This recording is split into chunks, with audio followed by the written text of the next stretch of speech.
first kickoff, tailgates firing up, the chase for the Lombardi Trophy. It all begins in just 23 days. The storylines are everywhere.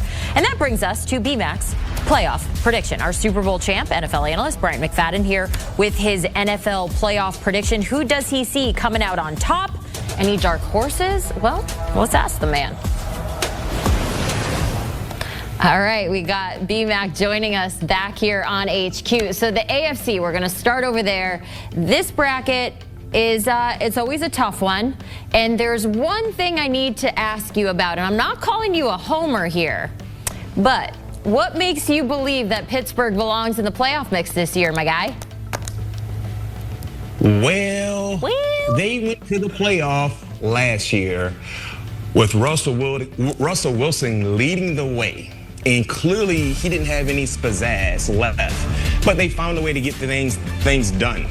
So what we've seen from the Pittsburgh Steelers, Jenny, with or without Aaron Rodgers, Mike Tomlin has shown the ability to win 9 or 10 games. And if that's the case, like we've seen in past years, they will get into the playoffs. And one thing about the Pittsburgh Steelers, they've had no issue being relevant in divisional football in the AFC North. So therefore, I do believe with a highly motivated Aaron Rodgers, with an Aaron Rodgers who seems to be having fun along with a very, very potentially dominant defense backing him, the Pittsburgh Steelers will get into the playoffs. And that's not a biased take coming from BMAC, Jenny. That's a real, honest take. That's a real take from the heart and from the mind. I got to ask real quick before we move on. Do you think that Rodgers is kind of playing with just free will right now? I mean, people want the Steelers to be successful. They want Rodgers to do well over there. But if they don't,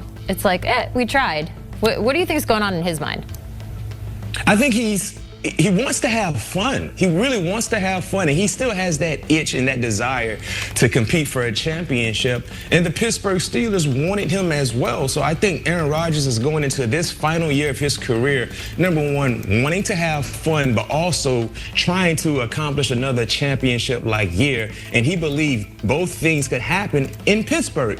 I was there with him last week, and he just talked about how much fun he's having with the guys, staying up late, playing video games. Think about that.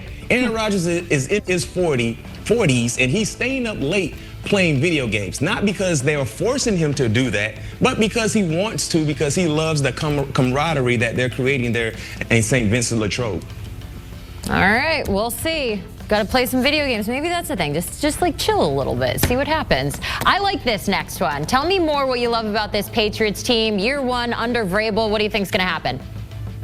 Well, number one, their division, the AFC East, is Buffalo and no one else, right? Everyone else is trying to figure things out. So when you look at the uncertainty with all the other teams in that division, one thing I can say, Janie, if you had to rank the head coaches in the AFC East based on head coaching experience, you would take Mike Vrabel number 2 behind Sean McDermott, right? Okay, Aaron Glenn, his first experience, so clearly he'll be dead last, but Mike Vrabel would be the second best coach. Not to mention the talent they added to their team via free agency or just through the draft. They really hit on every major concern they had from a year ago to improve those weaknesses. And we're starting to see that in terms of what we're hearing from training camp, and not to mention seeing what they did in week 1 in the preseason game. If Drake May can take steps in the right direction, yes, this is a team that I think can get into the playoffs. And oh, by the way, when you look at the SOS strength of schedule, they have one of the more favorable schedules in the National Football League, which actually could help their chances to get into the playoffs. This you just mentioned also in that conversation. You got to talk about the Bills and the Chiefs here when you look at the AFC. I mean, they have developed just this strong rivalry. You got Josh Allen, Patrick Mahomes constantly battling it out. The Bills have had success in the regular season. The Chiefs usually have their number in the playoffs. Can we expect another Bills-Chiefs rivalry matchup? What do you think? Yes, that's my prediction in terms of the AFC championship ball game, right? Championship weekend, I have the Buffalo Bills playing against the Kansas City Chiefs. And I think this is the Buffalo Bills' years. Like, this is their year. If you've been a Bills fan and you're in your 40s or 50s or 60s, unfortunately, you witness or you remember the 4 championship appearances in which they lost. right? I grew up a New York Giants fan, and when Scott Norwood missed that field goal against the New York Giants, that was one of the best days of my life because I was a Giants fan. And that kind of changed the course of one organization and kind of hurt the other organization because they never got an opportunity to get out of their way in terms of Super Bowl letdowns. This is a very, very talented team with a very, very talented quarterback. I love the coach and the additions that they've made on the defensive side, bulking up the interior of their defensive line, adding playmakers in the secondary, adding a high-level edge rusher in Bosa. When he is, quotation marks, healthy, I think this is their year. So Bills Mafia, I'm not willing to jump off a table with you guys, but I'm willing to back that this could be your year. So get the mustard ready and put mustard and ketchup on yourself because hopefully you guys will have a reason to do so week in and week out throughout this regular season as you get ready for a playoff run. Ketchup and mustard, they put that on themselves for some reason. I gotta get up to a Bills game. I feel like I need to jump through a table at some point in my life, right? Everyone should do that. I would love to see you jump through a table. I feel like let's make it happen. We'll figure it out at some point this season. I'll go from college to Buffalo and we'll see what happens. We're going to go over to the NFC now, okay? I want to pull up your bracket, kind of take a look at how you're divvying this all out. The Eagles are Super Bowl champs. Are we looking at a back-to-back situation here? What are your thoughts about this Philadelphia team? It's hard to go back-to-back. It's very, very hard to do so. You know what I mean? So I don't know if they can get back-to-back. I think they will be, I know, concerning health, good health, they're going to be successful. As you see, Jenny, I have them rated the #1 team in the NFC once the regular season is over.